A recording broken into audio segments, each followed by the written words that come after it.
Brenda Quintana coming to you from the Beehive. Today I'm going to show you how to make this fun spinner card using the Shooting Star bundle. The Shooting Star bundle consists of the Shooting Star stamp set and the Sliding Star framelets. And the great thing about these framelets is that they are going to create the track that your spinner is going to slide on, making it a lot easier to create a spinner card. So the cool thing about spinner cards is once you get them going, the little element spins around on the track. Isn't that cool? And wouldn't that make a fun birthday card for someone? So let me show you how to make this card. To start off with, you're going to need a piece of smoky slate cardstock, and I've cut this piece to 11 inches by 4¼ inches, and then I've scored it in half at the 5½ inch mark. Then all you need to do is fold it along the score line and use your bone folder to smooth down that fold. Then you'll need a piece of basic black cardstock, and I have cut this piece to 3 7/8 inches by 5⅛ inch. Then you're going to need your Big Shot, and I have my magnetic platform already on here.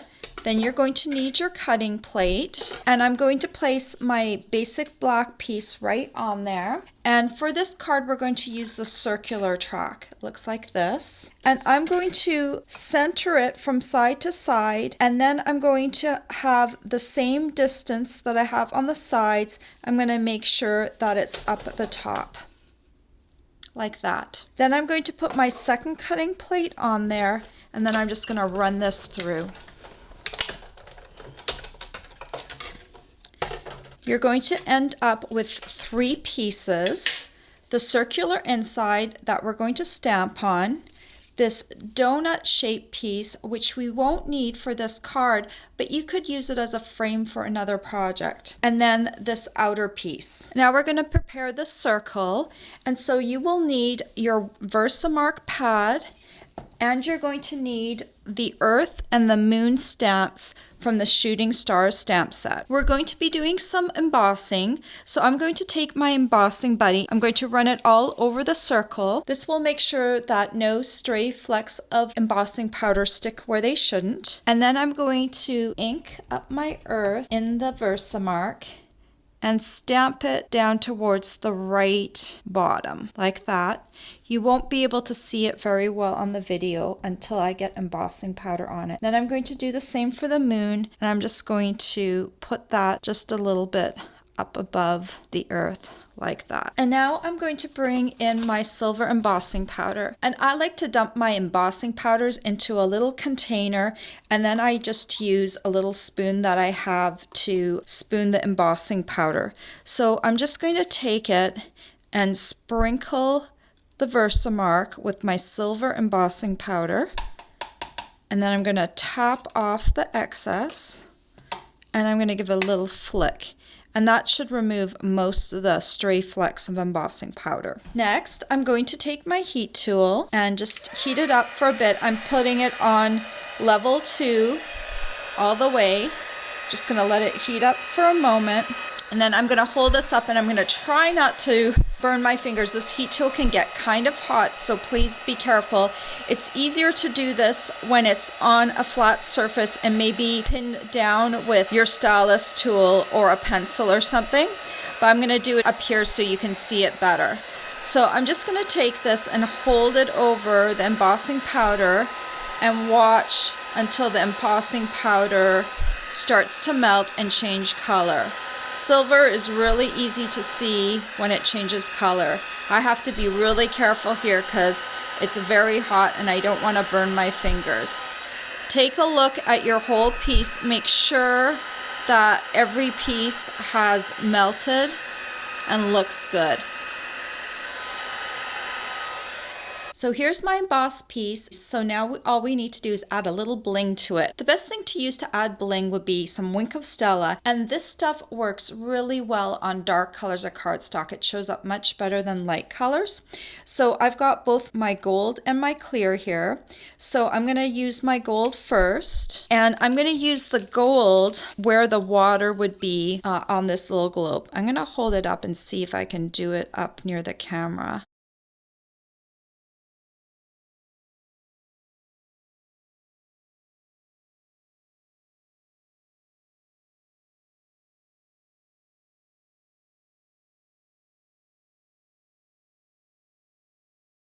Okay, and there's my globe colored with gold Winkostella. Now I'm going to switch to the clear Winkostella, and I'm going to do my moon over here.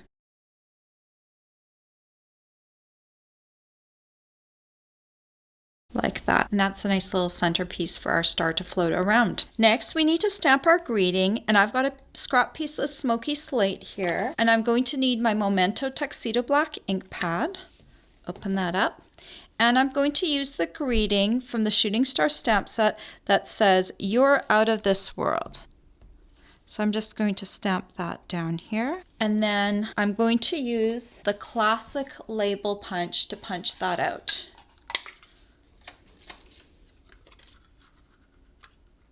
Center it in your punch and give it a little punch. Then let's bring my frame piece back in. And since we're going to be using tear and tape later on, I'm going to use some for the back of this greeting to make it easier. Just going to tear off a little strip and put it on the back of my punch piece and remove the backing.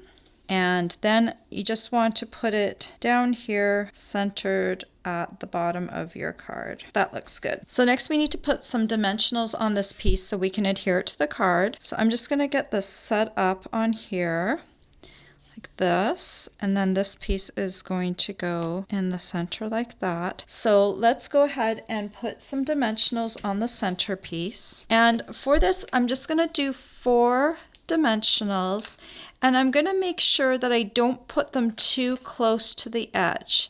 The reason you don't want to put them close to the edge is you don't want them interfering with your slider. So make sure they're in at least a little ways so that you have clearance when your pennies are sliding around.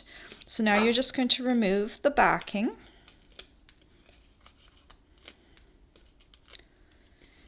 And I'm just going to go ahead, make sure my frame is centered, then make sure my circle is also centered. That looks good. Now let's put some dimensionals on the back of this frame. Again, you're going to keep in mind that you don't want things to interfere with your chalk.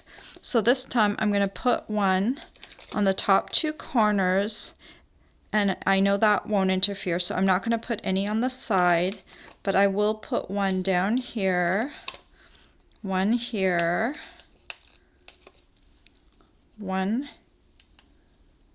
here, and then also down here on these 2 corners like that. And that should be good enough to hold your piece in place. So let's remove the backing.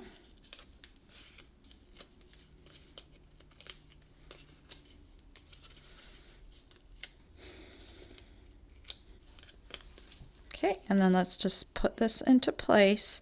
The key thing that you want to make sure is that you've got equal distance all the way around the circle, because you want to create an equal track all the way around, and that looks really good.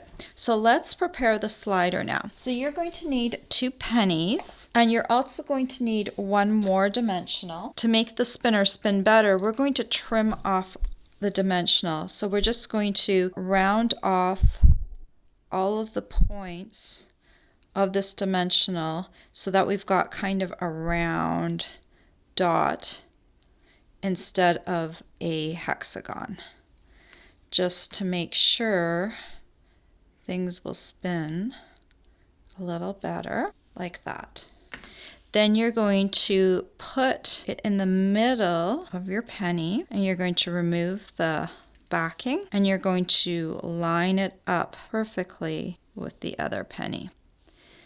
Then you're going to take a piece of the tear and tape, and you're going to put it right on the top of your penny like that. Then before you put the star on, let's get this in the track because it's easier to do without the piece on. So you're going to slide. Notice how there's a little bit of space in between here. You're going to make sure that you get this groove in here with the cardstock. It's easiest to do this on the side because there's no dimensional right here. So I'm going to slide it into the center piece first. So I'm going to carefully lift this up without tearing it and just notch it into place in between those 2 pennies like that. So You'll just need to have it go around. It just takes a little bit for it to start to move. You need to play with it a little bit. After a while, it will start to play a little bit better because it can't get squished down. So we've got our little penny rolling around.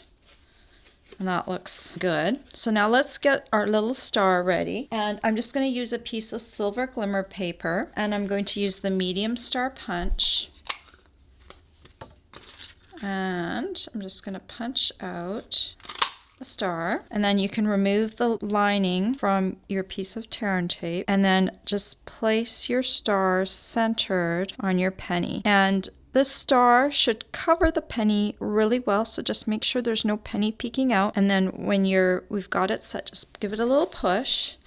And then your star should be ready to slide around on its spinner.